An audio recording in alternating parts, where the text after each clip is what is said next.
A 2014 survey of 400 employees showed that 91% of individuals believe critical thinking is an important part of being successful in the workplace. On the flip side of this, does this mean a lack of critical thinking could hinder your success in your job?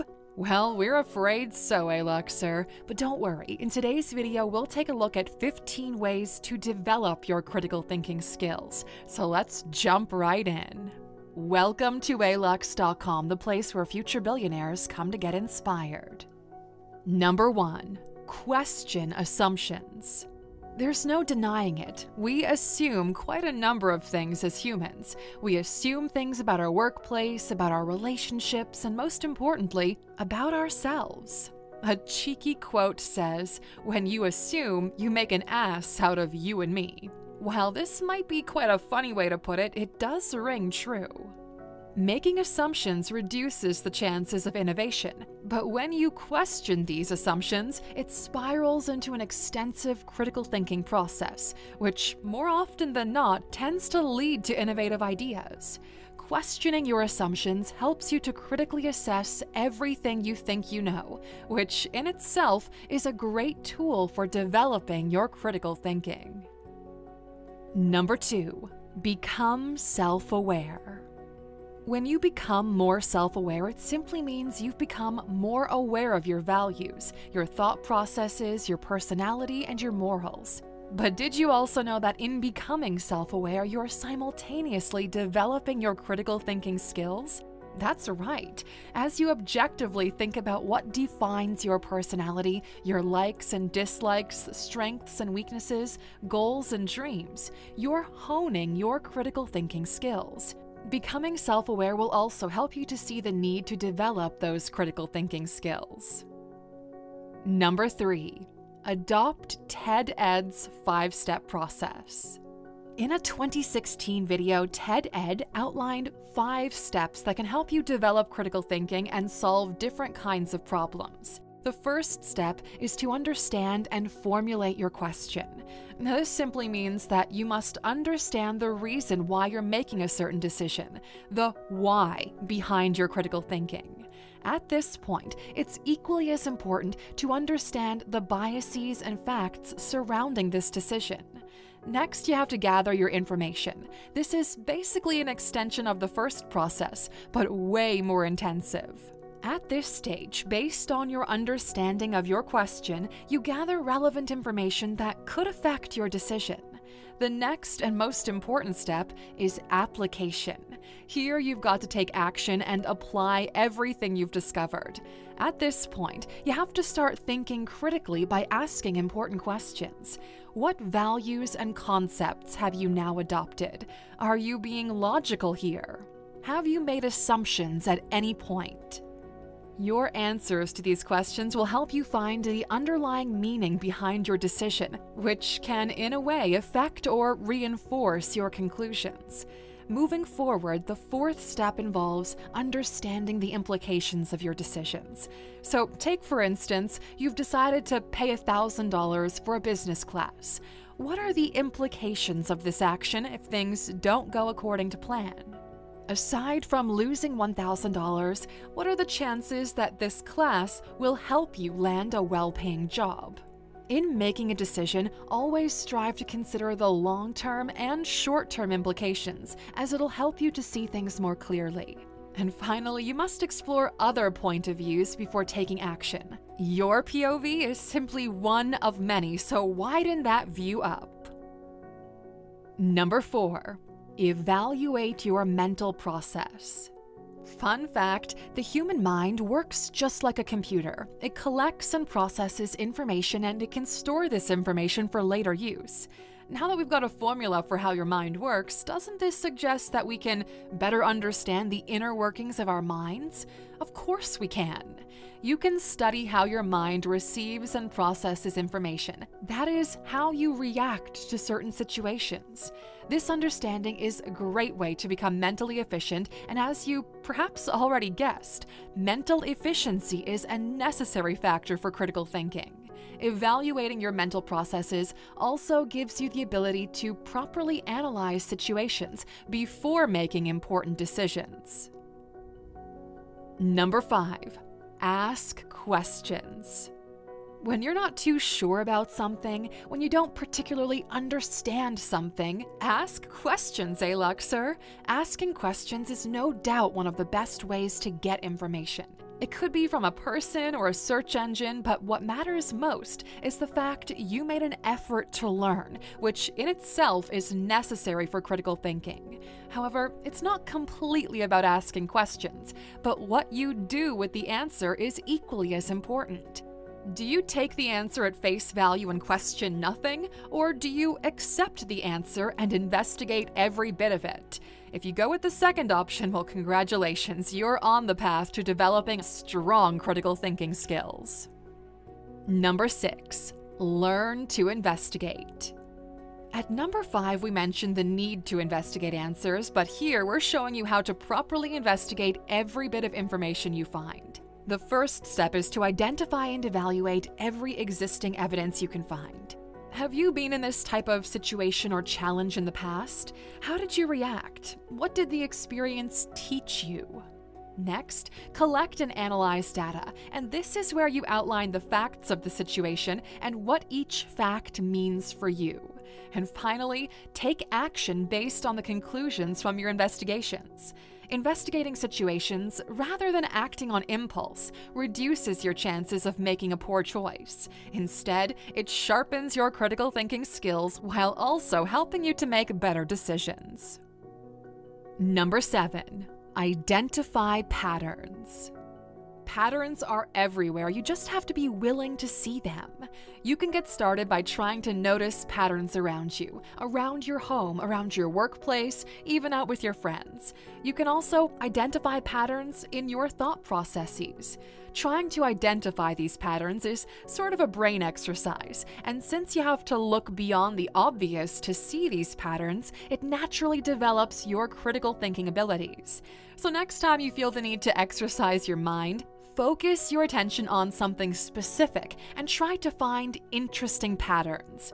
And remember, you don't always have to find patterns, the thought process is just as important. Number 8. Be a daydreamer.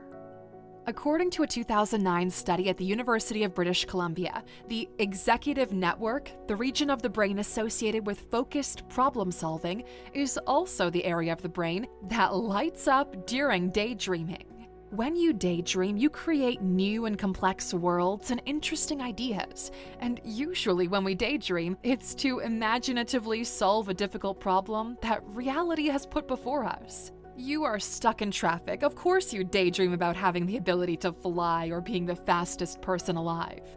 To constantly activate the executive network of your brain that improves critical thinking, this study suggests that you daydream as much as you can. So go ahead, Aluxer, spend some time creating fanciful situations and just see what that does for your critical thinking in the long term. Number 9. Feed your mind. The human mind, just like the body in which it lives, requires food to remain sharp. It's important we develop our imaginative abilities, but how do we do that?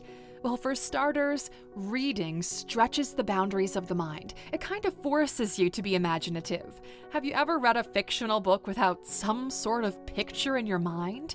That is your imagination at work. One other great way to feed your mind is through meditation. This incredibly powerful and age-old practice is an interesting way to clear your mind and help you to manage your anxiety and stress. If your mind is constantly noisy, it naturally becomes very difficult to think critically, and this is where meditation can help silence the noise. Number 10. Be open to other points of views. Earlier in the video, we mentioned exploring other POVs. How about we give that a closer look right now? Most times, arguments happen because we're not willing to accept a person's point of view. Sometimes, we also suffer with internal conflict simply because we refuse to consider more than our own POV. Now, if you stick to just one point of view, you are robbing yourself of the chance to explore situations from other angles. And that's not all. You're also refusing a chance to learn more about a situation or a challenge. However, when you accept and analyze diverse points of view, you're embarking on a critical thinking journey, which places these POVs side by side and helps you to see the pros and cons of each one. So, by becoming open to diverse points of view, you are simultaneously improving your critical thinking skills. Number 11. Learn to form your own opinions. One of the most important points of critical thinking is to teach you how to think on your own. Critical thinking aims at helping us to form our own opinions based on the information that we've been able to collect. To form your own opinion, question your biases and assumptions. Constantly feed your mind. Think deeply and objectively about your values, strengths, and weaknesses, and write important things down, as this will help you to properly articulate your thoughts. Number 12. Identify the problem. Off the top of our heads, we can list the benefits of critical thinking, and one of those core functions of critical thinking is problem solving. But before you can solve any problem, you have to take the time to properly identify it. And identifying a problem isn't just about knowing the exact problem you have to solve. It's also about looking at the problem from diverse perspectives and asking important questions. You can ask yourself stuff like, what is the cause of this problem? Why is it happening at this time? Am I making any assumptions here? What are the different ways I can solve this problem? By answering these questions, you're bound to have a better understanding of the problem and how you can build a perfect solution. Number 13. Learn to accept criticism.